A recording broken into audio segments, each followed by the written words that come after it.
conservative pick. Get ready to make some money. Wait for it. Here he comes. Ben, going to keep on printing. As soon as that news came out yesterday, 2 p.m. Eastern time, we got an email from the judge. Boy, he was steaming.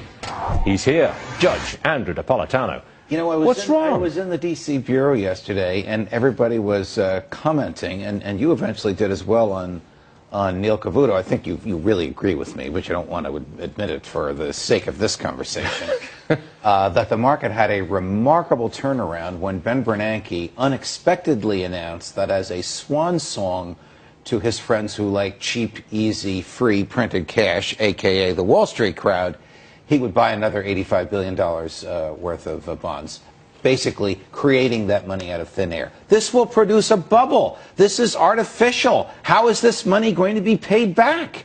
How can we possibly claim this is prosperity when we're passing along printed, valueless cash from a bank that has the authority to do this to the pockets of profit takers on Wall Street? May I explain? Sure. You say, how will this be paid back? It doesn't get paid back because it's not borrowed money.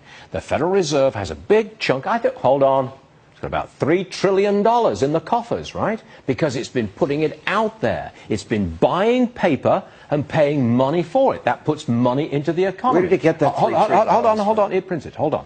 Now it's got $3 trillion in the coffers, and when it wants to reverse that, it starts selling the paper that it's got. Pulling money back in. It replaces it. Got it? This will produce another unsustainable bubble, an artificial, government-orchestrated, unnatural accumulation of assets in a place where it doesn't belong. You said that. You said that.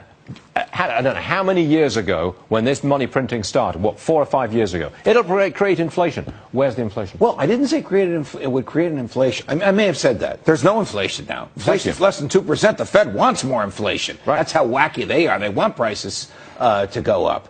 But it did create a bubble, and it will create another bubble. Where's the bubble? Which bubble? Well, I created the bubble of 2008 was a housing bubble, not orchestrated by the Fed, but orchestrated by the government manipulation of the market. Lend money to whoever you want, and we'll buy the mortgage. You think take all the profit you want because we'll print the cash. That is unsustainable. Is this a stock market bubble? Identify the bubble. I can't exactly identify the bubble, but I can see something coming when profits are taken on artificial cash. Suppose Janet Yellen stops the printing. What will our friends on Wall Street do? Down, down, down, down, down. I will tell you this. I've done extensive research. And the last 2 times the Fed hiked rates, we pulled back one time 7% and the other time 5%. Then we turned around and we had rallies of 44 months and 70 months.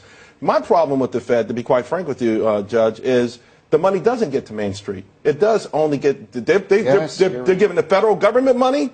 And they're giving the big banks money. And they're giving big banks money. Correct. But people watching this show haven't gotten a crumb out of that money. And yet they are on the hook for any risk that are created by this. Yeah. They do have they've got a lot out of this. How? Have they got a 401k? Have they got college savings? Have they got an IRA? Have they got a pension fund? The real wages have gone down. 401k generated by an announcement on a Thursday afternoon that the Fed is going to print $85 billion more dollars is an artificial increase that cannot last and cannot be sustained because at some point the printing must stop. Agreed? At some point, the printing must stop, and it will be. Otherwise, all the cash we have will be utterly valueless. That's your prediction. Well, it's not my prediction. Yes, it is. It's like saying 2 + 2 equals 4 is your prediction. I think if they keep printing $85 billion every month, eventually what's in our pocket will not be able to buy a loaf of bread. And the irony, of course, is that they want it to be worth less. Yes. They want it to be worth less so that multinational corporations can compete on the global market and that kind of manufacturers can compete. We can't have it both ways. Do you share Bernanke's goal that he wants more inflation? I'm not the subject of this discussion. Oh, okay. I'm just the moderator between. You've actually brought the two of us very close. My skepticism about the Fed is far deeper than Charles. His understanding of the evils of the Fed is far greater than mine. Listen, I'm just saying, I wish the Fed, I'm with you in a sense that I wish the Fed didn't exist. I think the idea of these soft landings, and let's face it, this is what we're always trying to do in this country, engineer a soft landing. Okay, if Bernanke had laryngitis and didn't speak yesterday or took the day off, do you think the stock market would have gone up after 2 o'clock?